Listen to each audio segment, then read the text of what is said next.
What if the legend was real? Not the legend of a monster, but the legend of a survivor. The story of Godzilla is not one of creation, but of continuation. It begins not in the heart of a nuclear fireball, but 66 million years ago, in the final moments of the Cretaceous period. As the sky burned and the world screamed, a small population of a unique theropod dinosaur clung to life. They were not the largest, nor the strongest of their time. They were a specialized branch of the Tyrannosaurid family, adapted to coastal environments, with a unique tolerance for saltwater and an unusual diet rich in deep-sea radiation sources from naturally occurring uranium deposits on the ocean floor.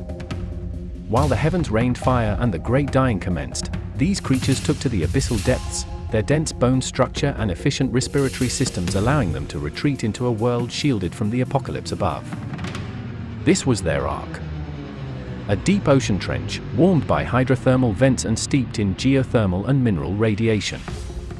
For millions of years, this isolated pocket of life became a crucible of evolution. The selective pressures were immense. Surviving the crushing depths required denser bones and more powerful musculature. The geothermal radiation, while life-sustaining in this cold, dark world, warped and twisted their genetic code over countless generations. Their evolution went down a different path.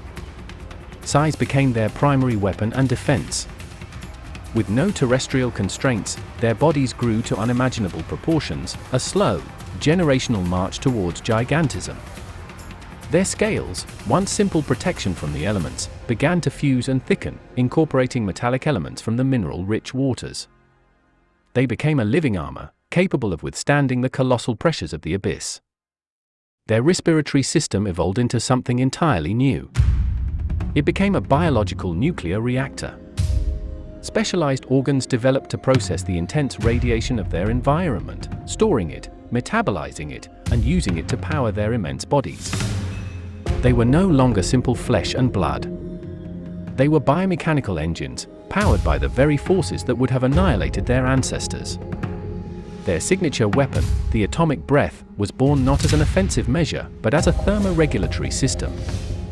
A way to vent excess energy and radiation from their internal furnace in controlled, directed bursts. In the crushing blackness of the deep sea, these flashes of brilliant, blue energy were their only light. For 66 million years, they were the undisputed kings of this lost world, their numbers small, their lives long, their existence a secret kept by the crushing weight of the ocean. They were the last dinosaurs. The true titans of Earth.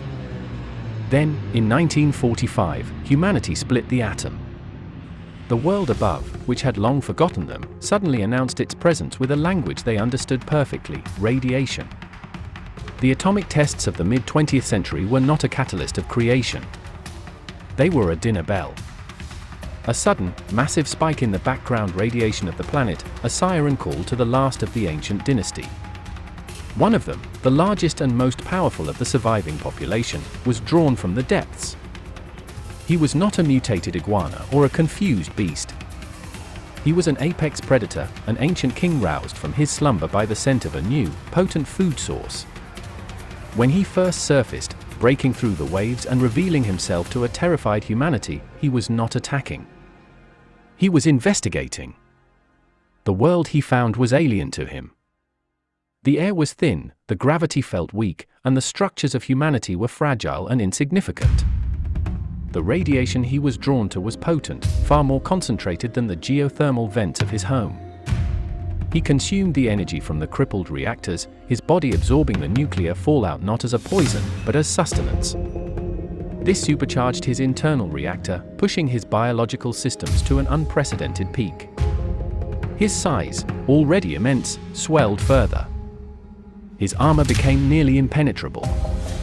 His atomic breath, once a mere venting mechanism, was now focused into a weapon of unimaginable power. Humanity's initial response was predictable. They saw a monster and they attacked it with the only tools they knew, their own primitive weapons. Tanks, jets, and missiles. To the creature, it was like being pelted with stones. Their weapons were an annoyance, their aggression a challenge to his dominance. This was a fundamental misunderstanding of what they were facing. They were not fighting a mutated animal. They were fighting the end result of 66 million years of sustained, brutal evolution. A creature designed to survive planetary extinction events. A king who viewed their entire civilization as little more than a noisy intrusion into his territory. His retaliations were not born of malice. They were the actions of a superior life form swatting away a pest. A city was not a collection of homes and lives to him. It was a strange, brittle forest that made loud noises when he walked through it. His rampage was the assertion of his place at the top of the food chain, a position he had held since the last embers of the Cretaceous faded from the sky. This Godzilla was not a force of nature in a metaphorical sense. He was a literal one. A walking, breathing ecosystem, a living embodiment of the planet's deep, violent history. His biology defies the neat categories of modern science. He is a silicon-based life form intertwined with carbon, his armored skin more akin to geological strata than biological tissue. His blood is a superheated, radioactive plasma.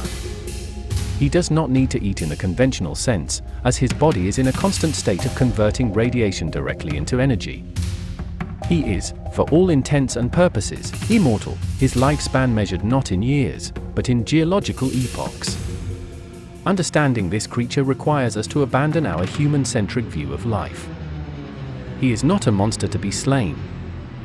He is a fundamental aspect of the planet's history, a living fossil whose very existence is a reminder of how little we truly know about the world we inhabit. He is the last dinosaur, the true ruler of Earth. And in this new atomic age, his reign has just begun. Humanity's greatest challenge is not to destroy him, but to learn to coexist with a god of its own making, a god unearthed from the deepest graves of prehistoric time. The king has returned, and the world will tremble before him.